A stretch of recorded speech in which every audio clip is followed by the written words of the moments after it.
If your child does this with their eyes when you stop playing with them, it might be one of 10 early signs of autism that you can notice between 18 months and 2.5 years of age. Now, these signs are so subtle that most parents and even some health professionals miss them completely. As a pediatric occupational therapist, I work with families navigating this every day. So today I'm going to walk you through all 10 signs and show you how to check for each one at home, because honestly, catching these signs early can be absolutely life-changing for your child's development. So what's this thing that they do with their eyes? Well, it all comes down to how your child uses eye contact to communicate with you, and the best way to see this is during play. So here's a quick test that you can try at home. The next time you're playing with your toddler, grab their favorite car or ball and get on the floor. Then just start pushing the ball or car back and forth between you both. Then when it's your turn to push it back, don't. Just stop and watch what happens. Your child should look at the car for a second, then look up at your face as if to say, hey, why did you stop? Push it again. They might even say again or more car while looking at you. And that's exactly what we want to see. They're looking up at you to get your attention and tell you what they want.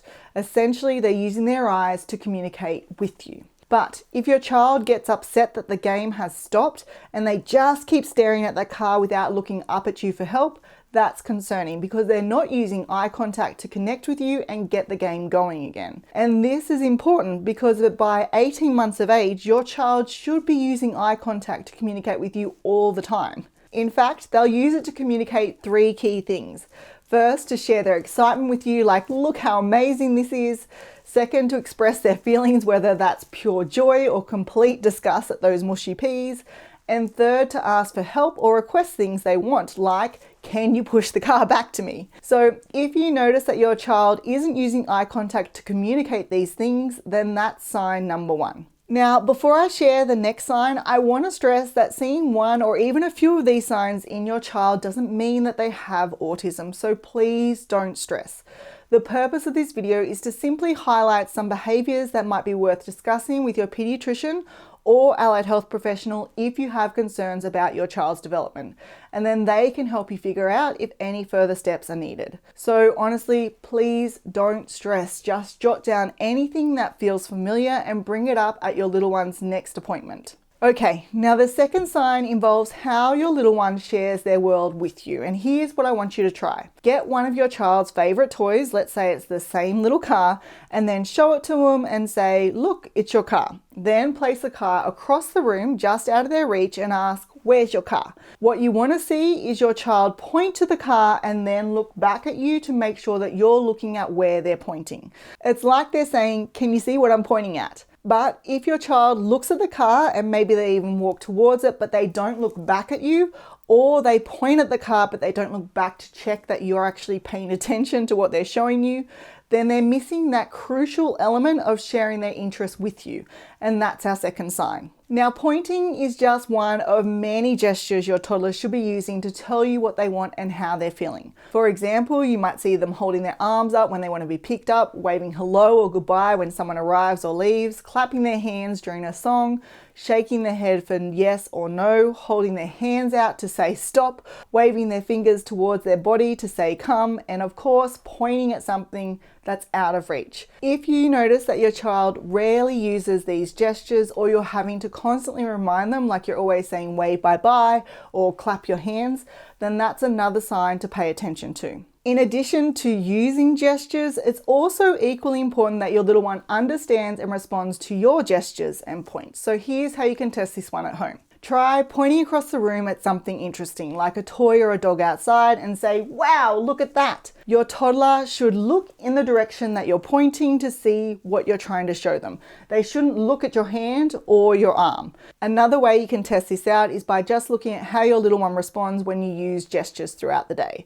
So for example, when you wave, do they wave back? When you smile at them, do they smile back? And when you reach your arms out for that hug, do they respond by walking over to you to get that cuddle? If you find that your child responds to your gestures, then that's fantastic. But if they don't, then it's a concern, and that's sign number 4. Now, while we're on the topic of responding, something else to pay attention to is whether your toddler consistently responds when you call their name. To test this one, here's what you want to do. Using a calm voice, call your child's name while they're playing or focused on something else. Then wait a moment, maybe 7 to 10 seconds, just to give them a chance to process and respond. And if they don't respond, call their name again using the same tone. If you still don't have a response after that brief pause, try one more time.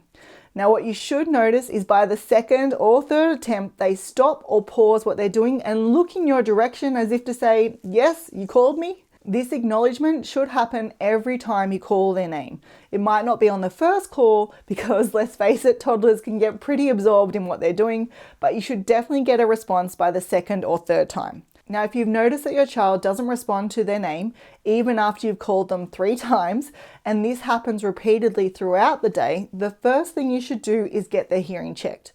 But if their hearing is fine and they're still not consistently responding when you call them, then that's sign number 5. Okay, now let's talk about their language skills because this ties into everything we've been discussing about communication. By 18 months of age, your little one should have 3 or more words besides mama or dada that they use on their own. So not just when you ask them to repeat something.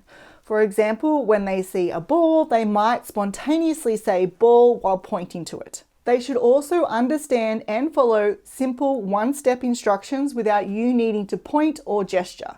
So if you were to say, get me your shoes or bring me your cup, they should understand what you mean and do it without you needing to point to the shoes or reach for their cup. By 2 years of age, they should have 20 to 50 words and they should also be starting to put 2 words together. For example, instead of just saying apple, they might now say more apple, or instead of just saying dog, they might say big dog. Something else that you should notice is that when your little one is talking to you, whether that's using real words or just babbling nonsense, it feels like they're having a real conversation with you. So their tone will go up and down, like they're asking you a question or telling you something exciting, and they'll pause when you talk to them and then babble back when it's their turn. So if you find that your child has fewer words than expected for their age, or it doesn't really feel like they're trying to have a conversation with you, then that's a potential sign that their language development might be delayed, and definitely something that you want to raise with your little one's doctor. Now, speaking of supporting language development, one thing that can genuinely make a difference is the words we use as parents. And sometimes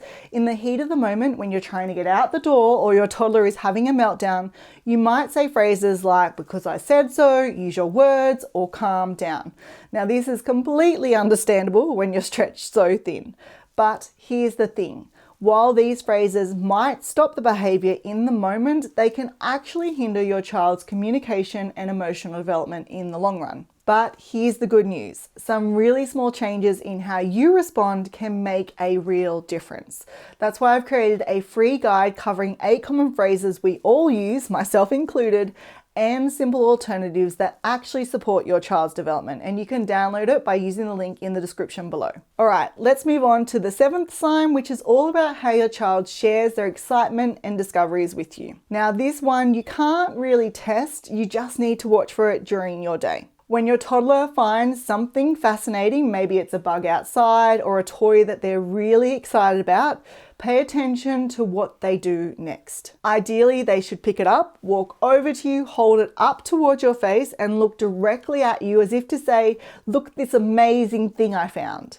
Isn't it the coolest thing ever? They might even say, look mama, or look dada. Now, this isn't the same as your little one giving you something because they need help opening it or they want you to fix it. In this situation, they're not showing you because they need something from you.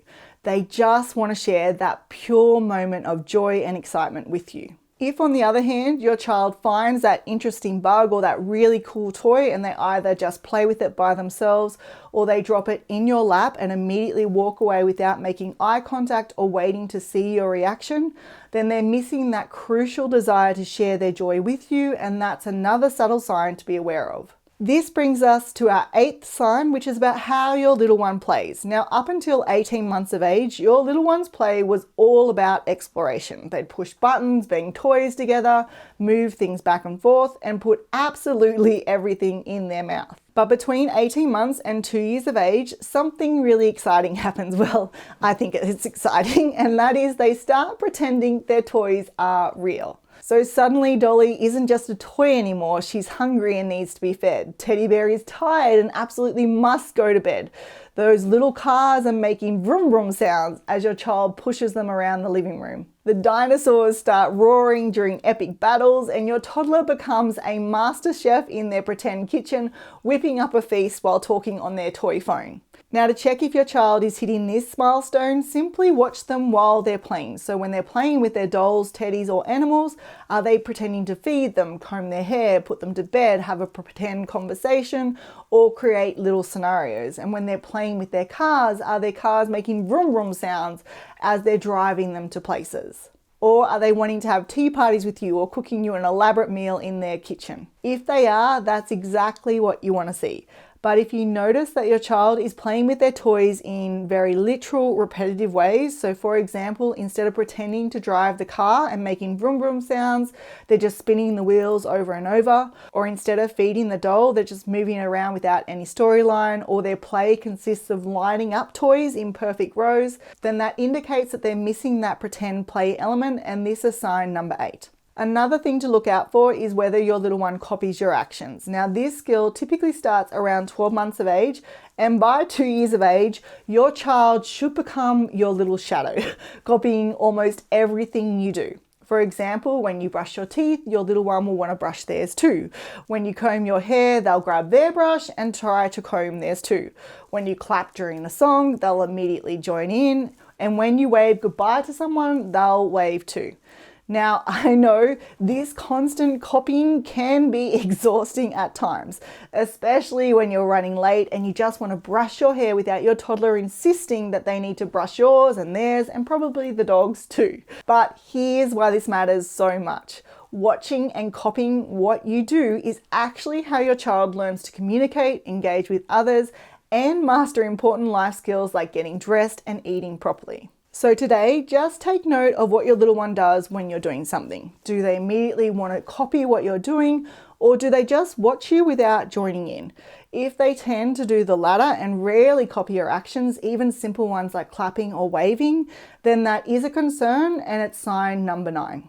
This next sign has to do with how your child moves their body, specifically if they do the same movement over and over multiple times throughout the day. Now, these are often called stimming behaviors or self-stimulating behaviors, and some repetitive movements that you might watch out for or see include things like flaring of their fingers repeatedly, so that's doing this, doing finger circles over and over, waving their fingers in front of their eyes to watch how that light changes, flapping their hands at their side, shaking their head back and forth or side to side, not because they're trying to say yes or no, but more because it feels enjoyable or is calming for them, rocking their whole body back and forth over and over, spinning around in circles, or walking on their toes most of the time.